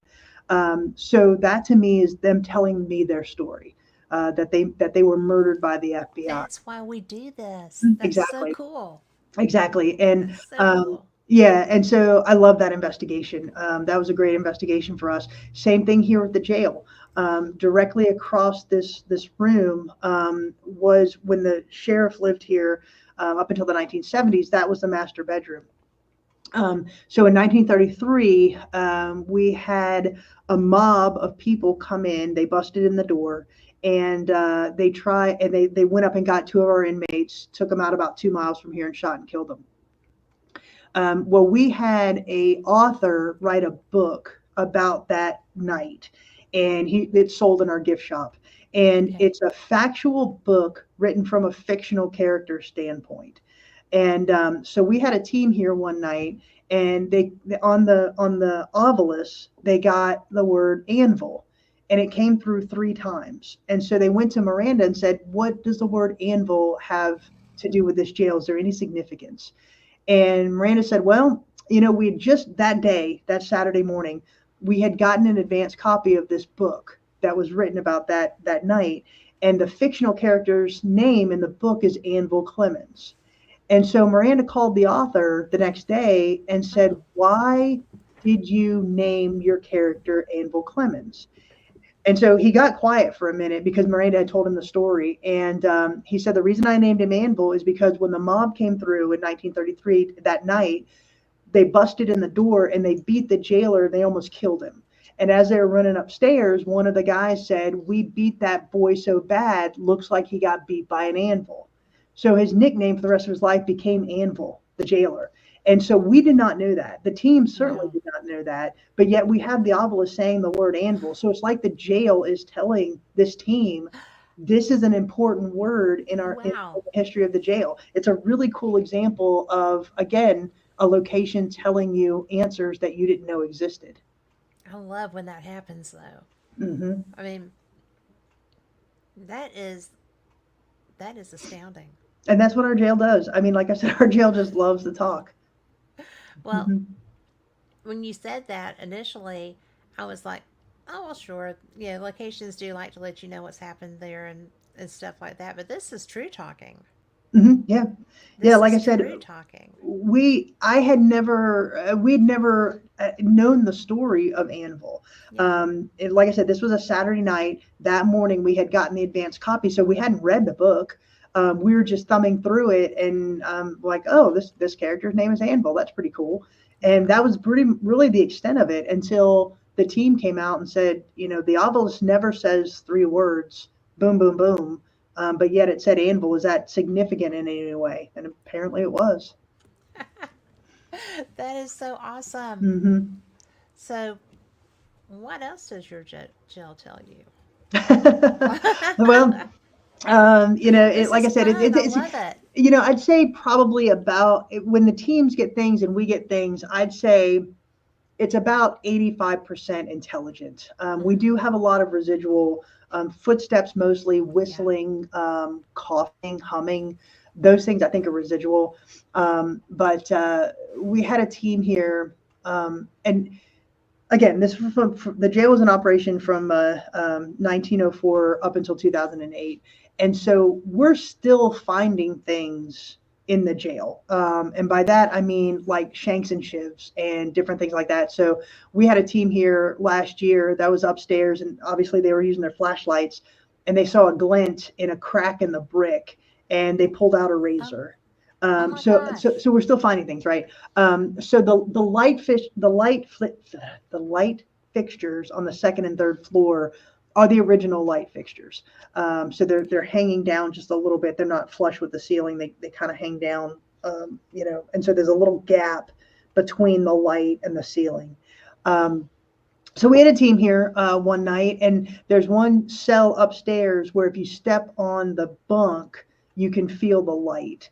And so I don't know what prompted them to do this, but there was one of the ladies that they were doing the Estes method upstairs on that third floor, and one of the ladies had the blindfold on and she had the noise canceling headphones on, listening to the spirit box, so she doesn't know what's going on around her. So while they're doing the Estes method, another lady just jumped up on the bunk and she's, for whatever reason, running her hand over the light, and she found a comb that somebody had put up there. And as soon as she pulled it out, the woman doing the Estes method said, "Put it back," just like that. And she's like, "All right, well, I'll go ahead and put it back." Um, Absolutely. Yes. yeah, so that's kind of interesting. Like I said, we just had different responses. The like I said earlier, the bathroom is extremely active. It used to be a drunk tank, and so it's been converted into the working bathroom for the jail that guests can use. And so people will go in there to use the facilities and they'll hear disembodied voices, crying, moaning. Typically, a woman will speak, which is kind of interesting. Um, Again, disembodied shadow figures are seen on the second and third floor, which is kind of cool. But yeah, it just it just likes to talk. I love that. Hmm. It's so fun when you go someplace that's interactive Yes, by very much so. itself, Hmm. and it's I mean, my friend's jail in Paulding, I pissed the whole jail off. So that was fun. Said no one ever, but and I had to spend the night there. But you know, and shower. It was so much fun. But it was really cool because after they got through being upset, we came to an understanding, and I've always been welcomed by them Oh, since then. nice. There was an event that I couldn't go to and was supposed to have, and all of my friends but me were there. And I called, you know, they called to tell me, hey, we're here, we're doing this, that, and the other. And it was so funny because because ever since I made them mad, every time I get there, I just go to the first floor cell block, stand in the doorway, and say, "Hey guys, it's Kat. I'm back. Hope everybody's good." Hmm. And then I go, but I always announce myself Yep. because Yep. not going to take any chances there ever again. So, but they let me come back. They like me, so that's Hmm. good. But while I was on the phone, it was Rick Okay. McCullough, my Yeah. friend Lori, my friend Mikey, who we also travel with. Hmm. And so it was so funny because while I'm on the phone, and I said, "Where are you?" And they said, "Well, we're in this first floor cell block." I was like, "Oh well, hey guys, it's Kat. I'm sorry I'm not there. I'm sick. I couldn't come. Blah blah blah." And the K2 starts going off, Oh, cool. and so Rick McCollum tells the story every time he talks to anybody. I reckon that yeah, she's the only person I know that Ghost will talk to on the phone. And I'm like, well, they That's didn't really, cool. yeah, but they do recognize people and they do Hmm. recognize energy. Absolutely. Yeah. And what, I mean, I know that you had that experience on the North Carolina, but have you ever had another place that it was such a personal interaction? We've had a lot of locations where we get responses that are directed at us, which is kind Mm-hmm. of interesting. I wouldn't say like a personal connection per se, but it's interesting. The way we conduct our investigations, we put up a lot of stationary equipment, so cameras as well as voice recorders.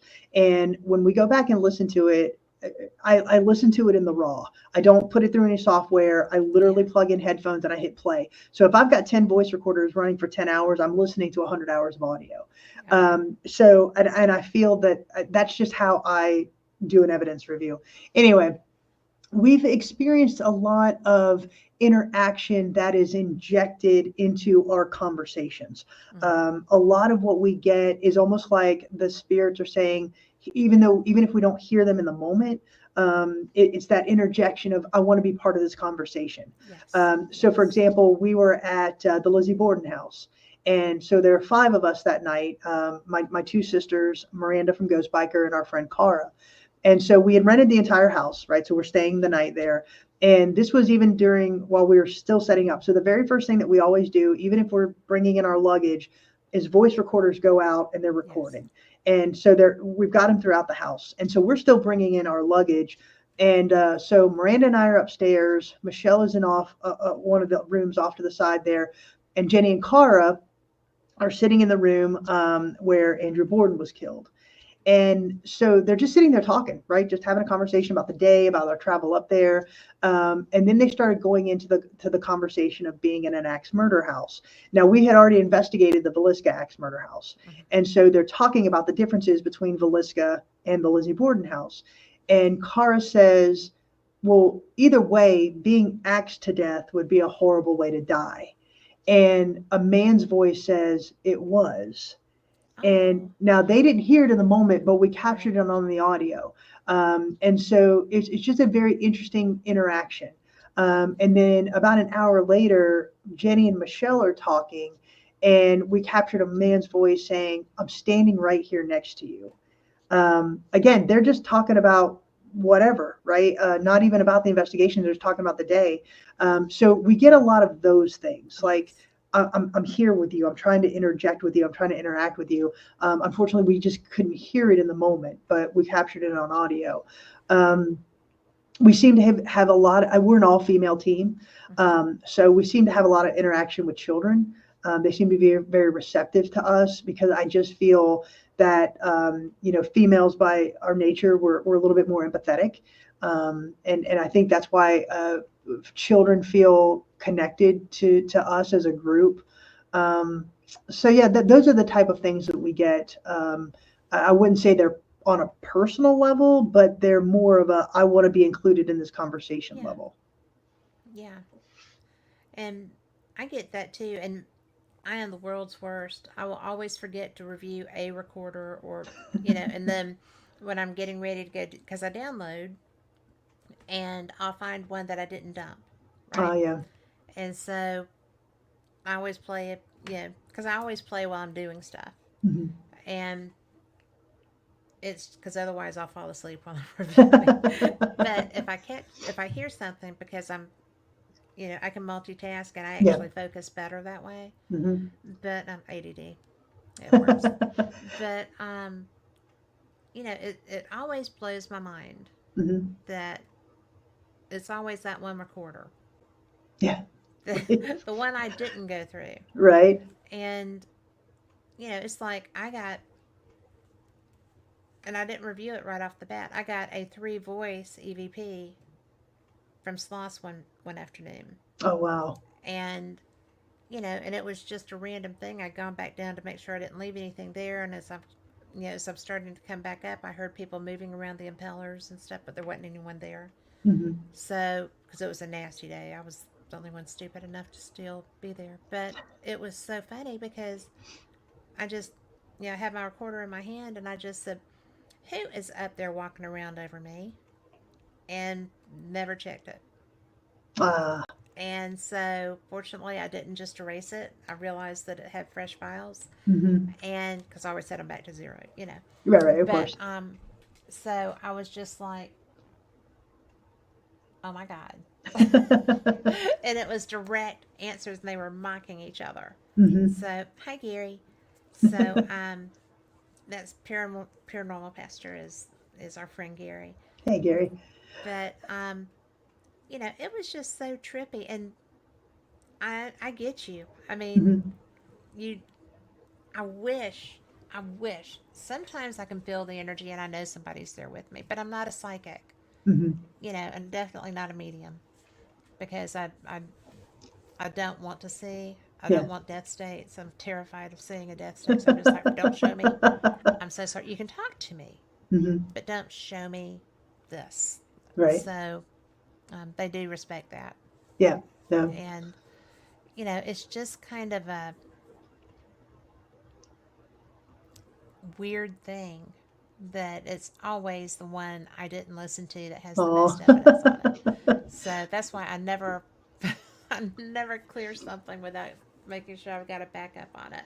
Yeah, yeah, So, and that's kind of what makes it tough for what we do, yeah, like we do put everything on our YouTube channel, Soul Sisters Paranormal, so all of our videos are there, but it's not this instant gratification, right? It takes a couple months from investigation to getting a video out. yeah, absolutely. And another thing that we do is we don't monetize. The reason is because I don't want people to come and say, well, you got that EVP, you made that up because you want clicks or subscribers. No, Yeah, not because it doesn't do me any good anyway. I'm not monetized. And so we've done that on purpose. And I think that type of transparency is I think necessary in if you're a paranormal investigator, a true paranormal investigator that is in it for historic preservation and to tell that paranormal story and that narrative. and the experience. Oh, I mean, absolutely. because I I don't normally share my evidence because it's what I want to do, Hmm. but it's really fun. Um, I mean, I share it with my friends that I'm Hmm. investigating with, but I really just because I'm looking for my answers. I'm looking for Right. my truth. And I mean, I do 2 shows. Hmm. I'm I'm a busy, I've got grandchildren in sports. I've got Right. stuff that I do, Right. and I do it because I want to know. Hmm. Yeah. And when I was younger, I was much more sensitive than I am now, and I'm finding that as I hit this stage of life, I'm getting there again. Okay. Yeah. So, it's just kind of like there was no noise, right, when I was young because I'm Hmm. old. And so, it was, and I had a grandma that supported, she was into Gene Dixon and New Age before that was even a thing. Hmm. So it was because we were both Scorpios, and to her that meant something. Okay. Right. And it's actually true. But, because I do think that the sensitivity is stronger with certain signs. I think it's with certain Hmm. backgrounds also. Hmm. And it's just trippy.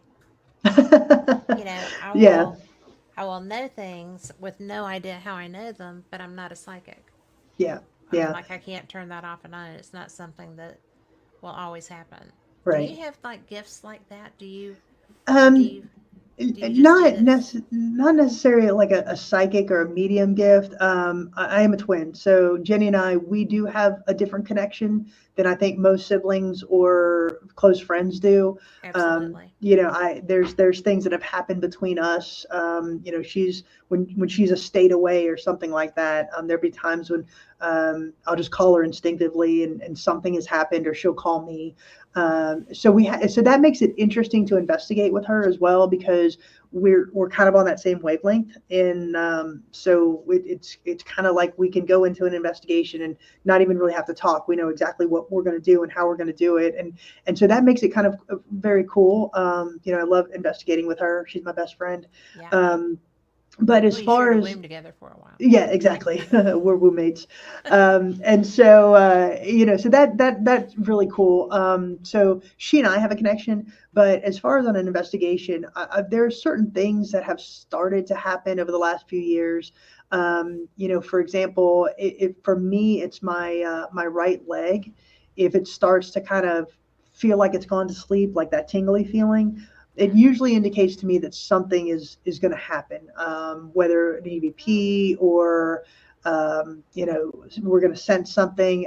That's usually where I can say, okay, we need to start really paying attention here. But I don't want to claim that as being psychic or empathic or anything But like that. that's interesting It's just, I mean, it because you do have a is. tell. It is. So I've started to trust that over the last couple of years. But as far as anything else, we really come at it, like I said, from a scientific standpoint. Hmm. Because, and I'm not saying this to be boastful, but like I said, we have advanced degrees, so we've always been in research. That's what we do. How we went through school, is doing research, and so we come at it from that angle. Probably a lot more so than going in and feeling something. I think we go in with more of a debunking type of an attitude Hmm. than anything else. And and once if we capture something on either audio or video, I mean, we go through it together and just like, do you hear this? Do you hear this? What are you hearing? What are you thinking? And we always wear body cameras, so we have a timestamp of where everybody is, so we can cross reference and make sure that it's not one of us. Um, so we do a lot of cross referencing on different pieces of audio before we even put anything out, and so that's kind of how we investigate. But as far as anything psychic, no, I don't believe we have any of that. Yeah. Well, I don't. And I will Yeah. tell you that the mediumship thing, I um I met a young woman, gosh, almost 2 years ago now, and I had her on my show. She's freaking astounding because Rick had referred her to me, Uh-huh. and I'm like, and he's like, no, really, really, and the woman, you know, we got on the phone and she's like, do you want a reading or do you want to have me on your show? I said, well, if you I don't know how to answer that. I'd love to have you on my show, but I'd like to know that you're genuine Hmm. before I tell people, listen to her, you know. So she was like, well, you have a lot of dogs around you. And I'm like, well, you can look at my Facebook and know that, right? So, I mean, because like 10, 15 years of dogs. Hmm. But she so, and it wasn't the dog I expected her to say. So that was wild. But then Wow. she said, you know, well, you have people with you too. And she went to names, and two of them have never been connected to me on social media anywhere. Wow. So I was just, and I don't give tells when somebody's doing that because, again, if I'm hosting them, I need to know that Right. they're legit. Yeah. And she was like, well, this person is here. And I said, I know him. I would say, I know that name. And then she said, and then this one, I was like, I know that one. And then she was like, and then another name, which I would never have expected to be there. I was like, I know him. Oh, wow. And then there was a message attached to that. And I said, well, that's not going to happen. And she's like, well, if you if you don't want them to be around, you need to do what they asked you to do. And Wow. I'm like, well, that's not happening because it was a message to reach out to somebody that I don't associate with anymore, Wow. and that mattered to them. Hmm. And I'm like, well, I guess we're going to spend time together then. You Wow. guys and me, you know. But and I finally succumbed and sent a text message, so that was a good thing because Yeah. it was easy. But you Yeah, know, I think the probably the closest that I've come to something like that, and this is kind of an interesting story. I was very close with my nana, my dad's mom. In fact, I'm named after her. And so growing up, I was extremely close. In fact, my other cousins would say I was Nana's favorite. But uh, yeah, one night, and she was married to my granddaddy. That there's one of those they're one true love type of situations. But granddaddy died in 1986, and so this was 2015. I had this dream, and it was such a vivid dream. I mean, my granddaddy came to me in this dream, and the first night I had it. It scared me because it was in a certain room in their house, and he had come out of this room, which was his office, and he looks at me and he makes this moan, and he turns and he walks through a wall. And so I woke up like almost like a nightmare. what? And so it happened twice more. And so finally I was talking to my mom and I said, for the last 2 nights or 3 nights, I've had this dream where granddaddy's come to me in this dream, and it's scaring me. But I can tell you what he smelled like, how his drawstring was tied on his pants, his shirt, all of this. It was so vivid. And my mom just off the cuff said, well, ask him what he wants. And so I had the dream again the next night. And in the dream, I said, Granddaddy, what do you want? And he looks at me and he said, I'm waiting on your Nana. You're going to be getting a call soon. And he turns and he walks out of the wall. And I told this to mom. But what do you do with that, right? I mean, I don't know what Yeah. that information means. And so I just kind of chalk it up to whatever. So about 2 weeks later, my dad got a call that my Nana was in an accident, and she broke her hip. And so she had to go to the hospital, and she had her hip replaced and all of that. But she ended up developing MRSA. And so that took her down really fast. So she was in hospice. So we moved her to hospice, and she was in hospice for about 2 weeks, which is pretty long for hospice. But during that time, we'd go in and visit her, and she'd have her lucid days where she'd say that, I saw Granddaddy last night and all this other stuff. So finally, she ended up passing. And so we're all there. And this is literally 3 hours after she passed. And I look around, my family's all there. And I looked at Jenny and I said, I know where she's going. She's going to the house to meet up with Granddaddy. And my family knows what I do and what Jenny does. And I said, with permission from my family, I said, can I go to the house and take some equipment? And everybody's like, sure, go. Sure. And so we went to the house that was depicted in the dream. We stood in the spot where I had the dream, or where that was depicted in the dream, right outside of his office. I had two K2 meters, a gray one and a black one. I said, Nana, are you here?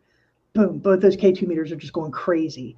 And I said, okay, stop and just go to the black one. Just the black one went nuts. Oh, And they're within 2 feet of each other. And I said, okay, stop on that one. I'll go to the gray one. Boom, the gray one's just going nuts. And I said, are you here with Granddaddy? Boom, everything's going nuts. I said, are you okay? Boom, everything's going nuts. And I said, are you guys going to transition together? Boom, everything's going nuts. And I said, okay, that's all I needed to know.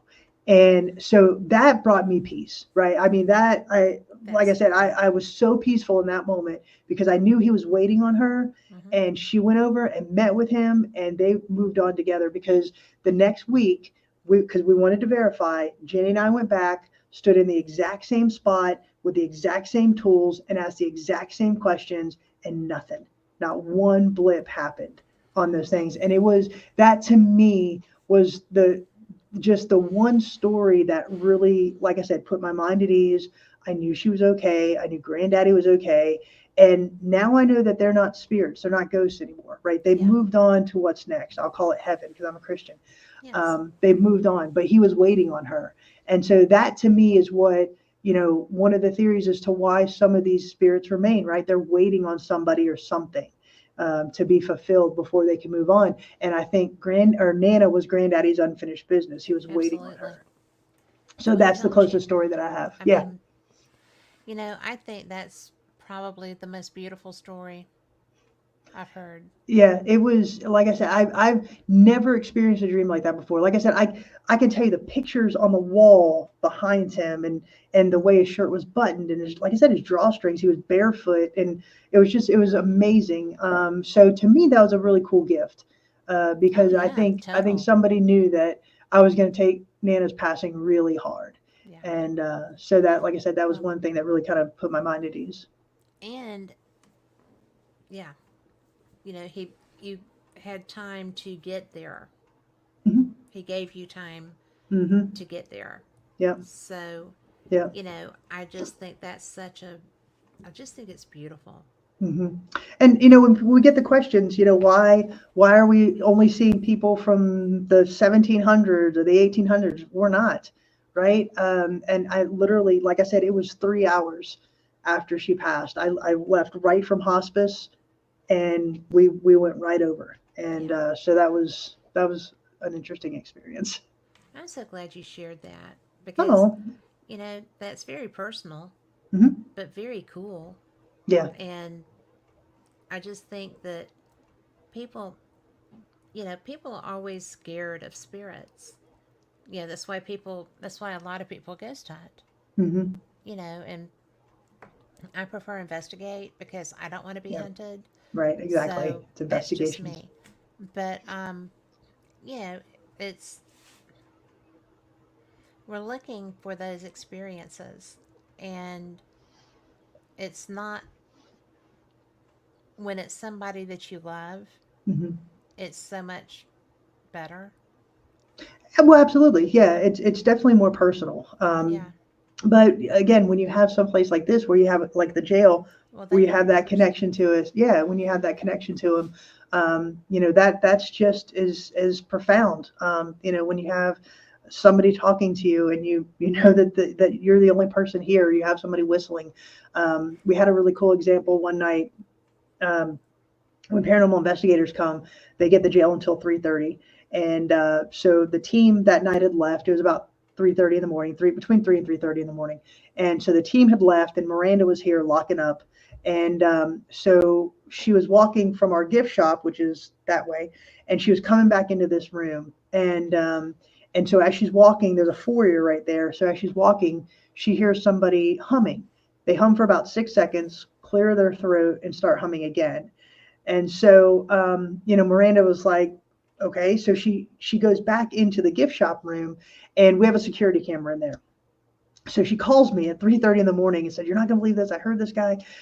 He was humming. It was so loud. It was so clear. It was right here. He cleared his throat."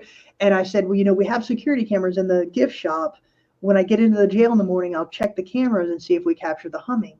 And so when you see the footage, and it's on our Facebook page if you want to go look at it, when you see the footage, she comes back into the gift shop room, and she's kind of like frazzled, not because she's scared, but she's startled that she just heard this humming.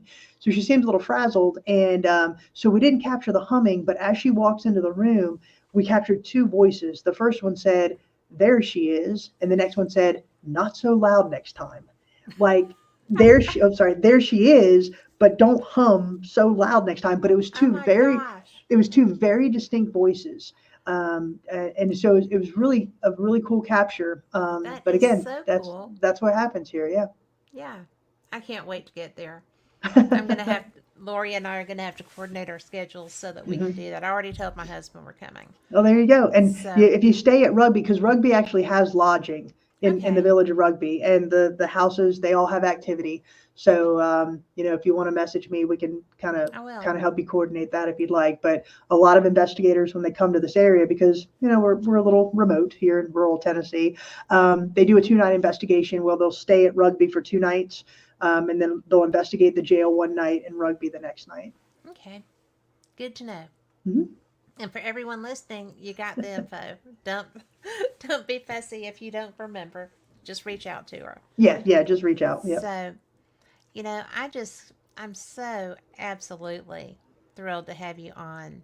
Oh, This thank has you. been fun for me. And tell people where they can find you, your social media, whatever. Yep, absolutely. So if you're interested in the historic Scott County Jail, our website is www.historicscottcojail.com.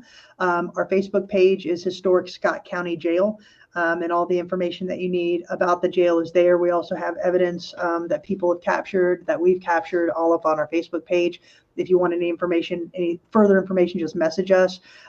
If you're interested in Historic Rugby After Dark, the Facebook page is Historic Rugby After Dark. You can also Plain and go, simple. yep. Historic Rugby After Dark is the Facebook page. And so, again, you can find all the information there about guided ghost hunts, paranormal investigations. Again, if you want any other information, just message us. If you're interested in Soul Sisters Paranormal, you can go to soulsistersparanormal.com. Everything that you need to know about us is there. All the investigations that we've gone on. I will be releasing another video here next week from the old hospital on College Hill, which I'm really excited about. So soulsistersparanormal.com or Soul Sisters Paranormal on YouTube. And then my business partner is Ghost Biker Exploration. She's Miranda Young. So if you go to Ghost Biker Exploration's Facebook page or www.ghostbikerexplorations.com, you can find out all the information about her website as well. Thank you. Thank I you. am just so really glad that this worked out. And I Same. can't wait to meet you face to face Yeah, it'll be and fun. just, you know, share a cup or a meal or whatever you have Mhm. up there. It's slim pickings, and depending on the day, some things may not be open. But yeah, we'll definitely find something. Either go get a takeaway or whatever, and bring it back here. We Whatever. can do I'm that. good Yeah. with whatever. Yep. And so, for everyone else listening, you got the scoop. This is a Hmm. great place to go. These are great people to go with. And I can't wait to hear Wally scratch. So, Wally the Collie. Yes, indeed. Aw. But he's our newest Oh, and that's so he's our cute. biggest ever. So, and now that I don't know why he did that 2 minutes before we go off the air, but I guess he just wanted to be known. Yeah, So yeah. he's Well, new. like Sally. Yeah, pretty Yeah. much. But I just have enjoyed our conversation so much. Thank you. Likewise. Yeah, likewise. Thank you so much. It's been a great pleasure, and I just appreciate you highlighting the jail and Soul Sisters Paranormal and everything else we got going Oh, on. your logo, your Soul Sisters logo, Hmm. that is so pretty. I wanted to make sure Oh, I told you that. I oh, love your logo. thank you. I appreciate So, that. Yeah, I actually sat down with a tattoo artist and had we designed that because there are certain elements that I wanted to include in that. mhm. So everything in there is symbolic. So like the keyholes is for exploration. The cross on the forehead is for our religious beliefs. The wings are because we're all female, and the heart on the chin is for love. So It's yeah, we beautiful. definitely sat down and had a really good time designing that. Well, Thank I you. just wanted to make sure you didn't get out of here without me telling you that. Well, I appreciate that. I'm real proud of it. So thank you. I appreciate that. Sure thing. And everybody else, thank you so much. We sure do appreciate you being here. And, you know, like I always say, Sunday nights are Fate Mag Radio. Be sure and tune in because we've got some great stuff coming up. And as far as paranormal experience goes, we will see you same cat time, same cat channel. Thank you so much for being here. Thank you, Kat. Namaste. Good night. Good night.